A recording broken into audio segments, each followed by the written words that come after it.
Bismillahirrahmanirrahim. In the name of Allah, the most merciful, gracious, sustainer, master of the day of judgment, thee alone we worship and we seek for help. Guide us to the straight way, to the way of those that will be sold and in peace, to your mercy, not the way of those that are unto your anger. May the peace and the blessing of Allah continue shining upon all the prophets of God. From Adam, Enoch, Noah, Abraham, Ishmael, Isaac, Jacob, Elijah, Elisha, Zachariah, John the Baptist, Job, Jonah, Nehemiah, Jeremiah, Ezekiel, Daniel, Joel, Micah, Habakkuk, David, Solomon, Isaiah, Jesus Christ, and lastly, to Prophet Muhammad sallallahu alaihi wasallam. I want to use this advantage to respond or to repel one attack or to respond one question asked by one of our brother Muslim or what, I don't know which position I will put him. Ina so in yi amfani da wannan daman saboda amsa wata tambaya ko kuma in ci wannan magana raddi ne ga duk wani dan shi'a wanda yake Najeriya da ma wanda baya Najeriya. Kwanaki na yi wani fadakarwa akan illan kashe musulmi da kuma kashe mutane da Boko Haram suke ba gaira ba dalili. Mutane sun min comment a posting din har mutum 2000 da wani abu. Amma bayan comment din wayansu sun turo min wani sako. Da na ni in yi shiru da sako amma sai wani abokina ya bani shawaran in yi magana. To shi yasa nake son yi magana akan sakon da yan shi'a suka turo min. Ya kai na san yan shi'a ne suka turo min sakon. Wajen mutum 200 ne ba sakon abin da ake faɗa daga farko shine kai kana faɗakarwa ba dan Allah ba. Kana yi ne dan ka kare gwamnatin Najeriya sannan kuma ka kare Nigerian Army. In har dan Allah kake faɗakarwa, sojoji sun kashe mutane a Zaria ba su ji ba su gani ba tare da wani dalili ba, me yasa baka taba wa'azi akan wannan ba? Su wanda aka kashe a Zariyan ba musulmai bane? Sannan shugaban sojojin Najeriya Yusuf Tukur Burtai ya sa yaran shi sun kashe aka da wannan shine irin sakon da suka turo min, to sai naga ya kamata in amsa wannan tambaya. To duk wanda suka turo min sakon nan na tabbatar yan shi'a ne. Abu na farko da nake so ku sani, ni Adam Amin Sa'id ko Adam Ashaka a aƙida na shi'a ba addini bane kuma shi'a ba musulunci bane. Ba abun da ya haɗa shi'a da musulunci kamar yadda ba abun da ya haɗa Boko Haram da musulunci. Na yi faɗakarwa da dama a game da matsalan Boko Haram saboda ni soja ne. A ɗan ilimin da Allah ya bani ɗan kaɗan, in har zan yi faɗakarwa ni ya fi kowa dacewa in yi magana akan Boko Haram. Why? Because I'm a soldier. Boko Haram dama ni makiyana ne, abokanin gabana ne. Ni Boko Haram abokanin gabana ne, that is the truth matter. Because who no go no. Mu da muke ma'amala da Boko Haram, ma'amala da su irin shine yadda muka shiga wuraren da muke ganin irin barnan da suke da irin ceto rayukan mutane da muke. Yanzu haka nan jejin da kuke gani, yanzu haka muna cikin jeji for operations. I'm in this operation for almost 4 years. Ban taba zama a cikin gari ba, a cikin jeji nake, saboda haka duk wanda ya san halin Boko Haram ko barnan Boko Haram a bana yake. Yanzu haka maganan da nake gaya maka muna cikin jeji, cikin jejin Zambiza Forest. So saboda wannan shine dalilin da naga barnan da yan Boko Haram suke, nake faɗakarwa akai. Sannan kuma nake faɗakarwa a waɗanda suke amfani da Boko Haram sojojin Islam su san ba haka abun yake ba. Da Boko Haram da Shi'a kusan uwarsu ɗaya ubansu ɗaya, saboda 'yan Shi'a su ma suna da kusan ra'ayin 'yan Boko Haram na Boko Haram ne.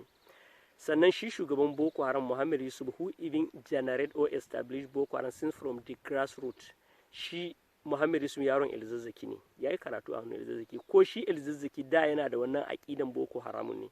Amma me yake faruwa? Saboda su lokacin da 'yan Shi'a suka fara wannan da'awan Boko Haram, su 'yan Shi'a a lokacin da suka fara da'awan Boko Haram ba su ɗauki abin serious kamar da su 'yan Boko Haram suka ɗauka ba.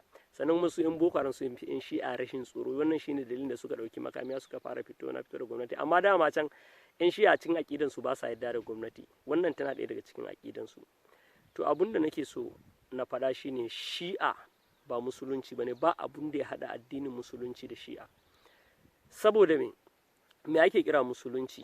Sannan kuma saboda a musulunci duk wayanda suka kafirce Allah ya kira su kafirai a Qur'ani. Me dalilin da yasa Allah ya kafirta su? Na farko ba su yarda da Qur'ani ba, ko ba su yarda da Allah ɗaya bane, ko ba su yarda da Annabi Muhammadu ba. In ka baka yarda da ɗaya a cikin wannan ba, ka zama arne.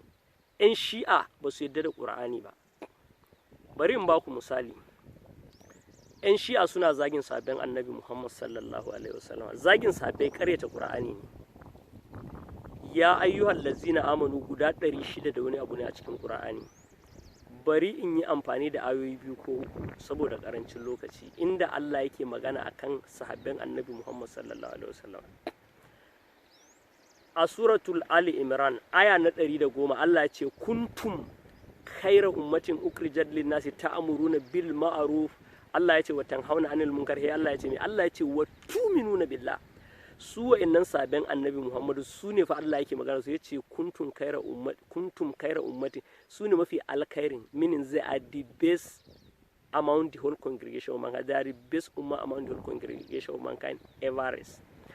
Duk wani musulmin da zai shiga karkashin ayan nan a yau zai ci albarkacin su ne saboda asalin maganar da su ake. Yanzu kuma in kai imani kai irin aikin da su kai sai ka ci albarkacin su ka shiga karkashin ayan. Kun ga kuma Allah ya ce wa tu'minuna billah su ne wanda suka yi imani na gaskiya. Kun ga annan Allah ya tabbatar da sabon annabi Muhammadu masu imani ne. A cikin suratul hujurat Allah ya ce innamal mu'minuna ikwatun fa aslihu bayna akwaykum wattaqullaha la'allakum turhamun. Dalilin saukar ayan nan sabon annabi guda biyu ne suka yi fada, suka samu sabani a tsakanin su. Wayansu daga cikin su a sun samu sabanin Allah ya address ne sai ya ce kuntum khayra ummat ya ce musu innamal mu'minuna ikwatin, shi mu'mini dan uwan mu'mini ne, minin bai kamata su samu sabani a cikin su ba.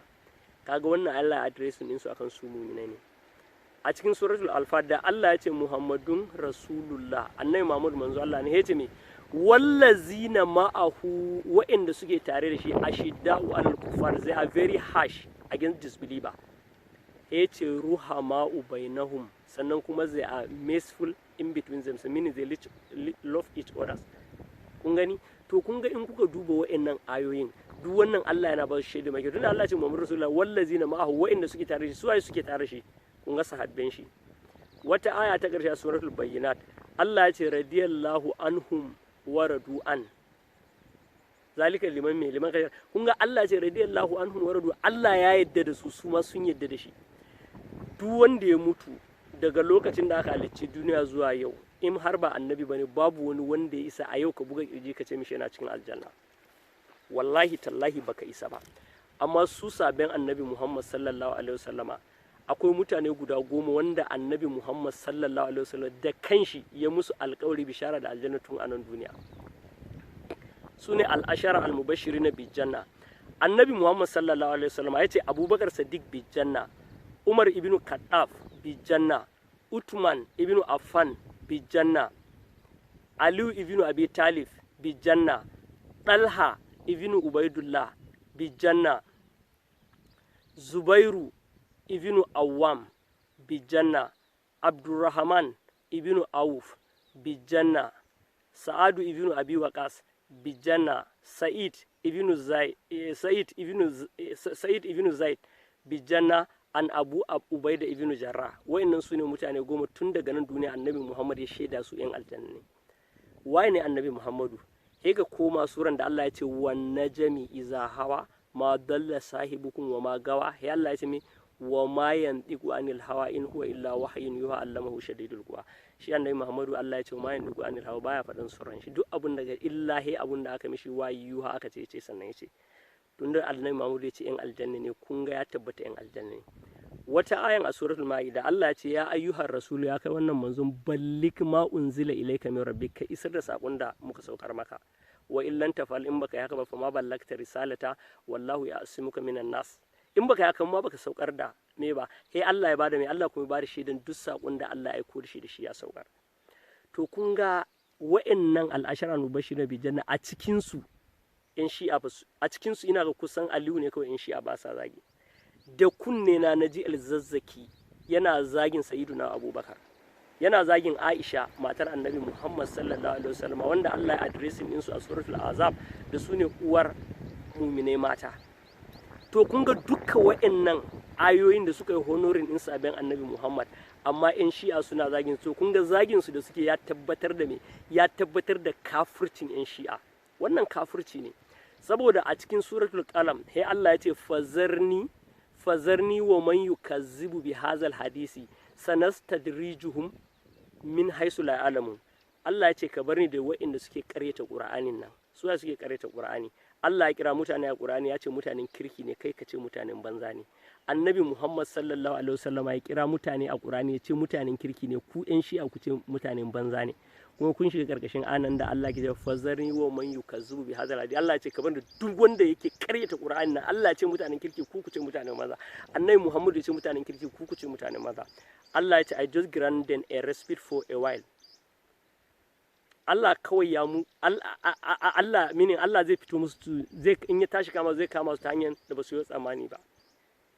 Kun gani? Wa umli lahum inna kaidi mati. Allah ya ce his plan is a very strong. Kuma wannan shine abun da ya faru da ku, kuka dinga ta iskanci kuna ta sagin sabin Annabi Muhammad sallallahu alaihi wasallam. Da Allah ya tashi kama ku me, kawai chief of army staff yana cikin tafiyan shi kuka tare shi. To kun ga wannan talalan da Allah ya muku shine ran da zai kama ku, shine ran da kuka tare chief of army staff, da general burutai. Mu zo maganan da kuka faɗa yan shi'a, kuka ce bana wazi an kashe yan shi'a da sauransu. Ina so ku san wani abu, Nigerian army they are not after religion. Su Nigerian army ba ruwansu da magana addini. Ina so ku san da wannan. Idan ka shiga aikin soja in ka ce iskanci za ka yi, ba ruwan army da iskancin ka. Inda duk abun da aka saka za ka je ka ta iskancin ka, can ta matsayi kuma ka izuwa on business. In kuma ka ce addini za ka yi, army ba za ta hana ka ba. A ni yanzu ba gashi nan ba, ina ta faɗakarwa lokaci, ina sa su har mutane suna ganin suna ta mutane da yawa da sauran a wannan gidan sojan a dalilin da'awa na, wallahi tallahi na rantse da Allah ko mutane da suka karbi musulunci wanda nayi da'awa da su ni face to face.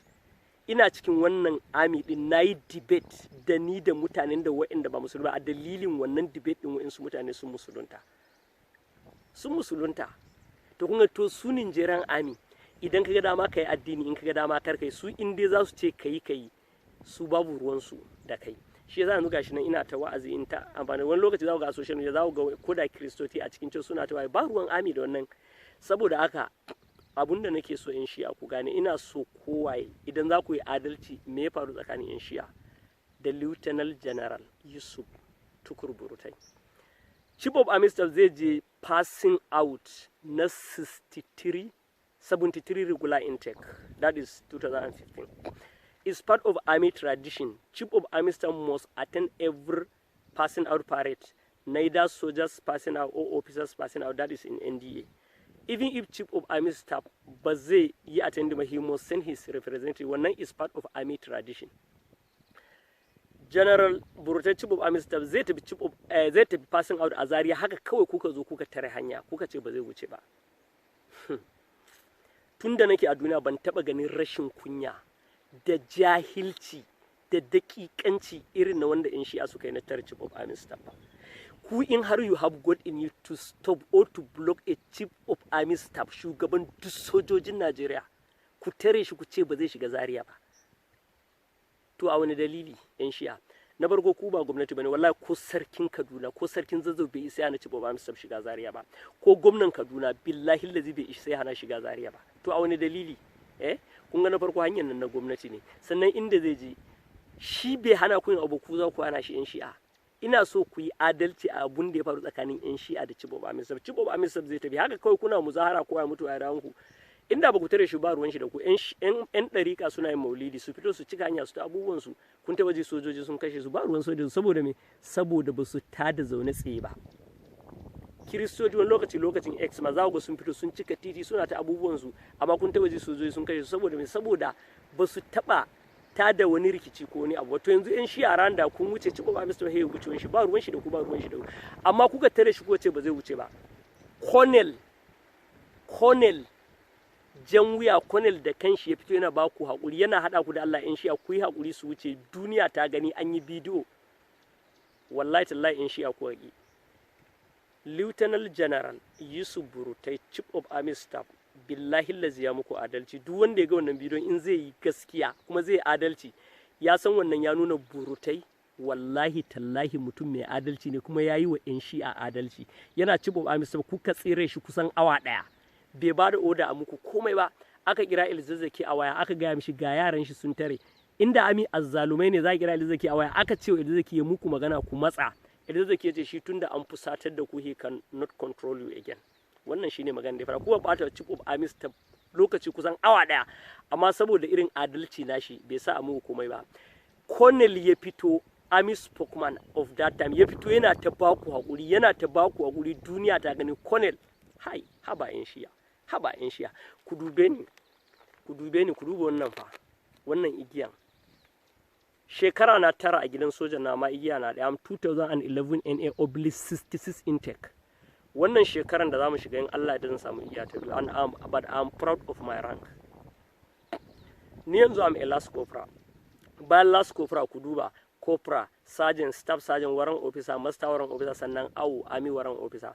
In officer muna da second lieutenant, captain, major, lieutenant colonel, brigadier general, major general, sannan lieutenant general. In shi'a kuka tsallake duk wa'annan kuka rasa wanda za ku tare lieutenant general, chief of army staff, ku ce wai ya koma wai ba zai shiga Zaria ba. Zaria ta ku ce yanzu ku yan shi'a kun yi wa kanku adalci. Chief of army staff ku tare ku ce ba zai shiga Zaria ba, tsabar rikici da tsabar rashin sanin ma me ake kira da kuma tsabar rashin sanin waye soja. Ba ga me aka rubuta a rubuta no going back ba. To na rantse da Allah ko ni Adam Ashaka da wannan igiya na waɗin, billahi lazi babu dan shiyan da isa hana ni shiga Zaria, billahi chief of army staff. Colonel ya sauko ya dinga ta baku hakuri ko ki ku hakura. Sannan daga baya abun da zai faru ya faru, aka muku setting hamma da gyaran kafireto.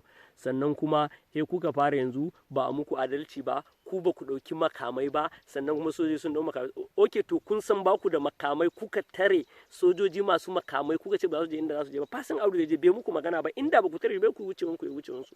Saboda haka abun da ya faru tsakanin 'yan shi'a da sojojin Najeriya, duk wanda zai adalci ya san 'yan shi'a ne ba su da gaskiya.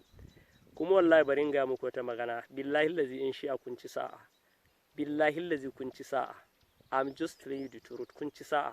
Kuma ina ba ku shawara 'yan shi'a, abun da kuke ba musulunci ba ne. Ku nemi ilimin addini, ku yi musulunci, ku yi abu mai kyau. Billahi lazi in ba haka ba hera nan gobe kiyama kun mutu, he ku samu duk abun da kuyi a duniya shirme ne. Ku je ku nemi ilimi, ku yi karatu. Ga nan tafsirin ku, duk wanda yake jin lakcocin elzazzaki awa biyu yana lakco ba zai ja maka aya kwaɗe ko aya kwa biyu ba. Shi'a aqida ne wanda aka gina ta akan jahilci. Shi karan kanshi shugaban nakun elzazzaki, shi karan kanshi elzazzakin jahili ne, ba wani ilimin addini bane da shi. Ba gashi na lakcoci banda labaru da misali an yi kaza bayi da wani aiki.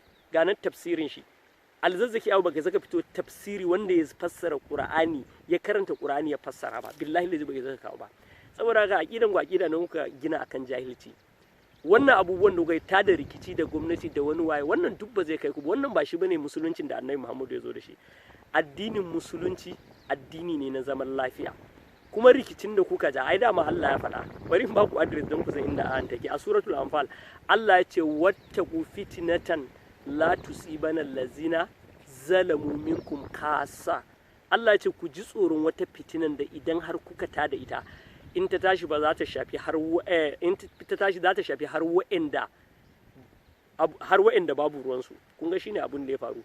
Ku 'yan shi'a iya wa'anda suka tare chief of army a hanyar Zaria, kun ga amma da rikicin ta tashi har 'yan shi'an da suke gida wanda ba su san me ya faru ba, sanda abin ya shafe su.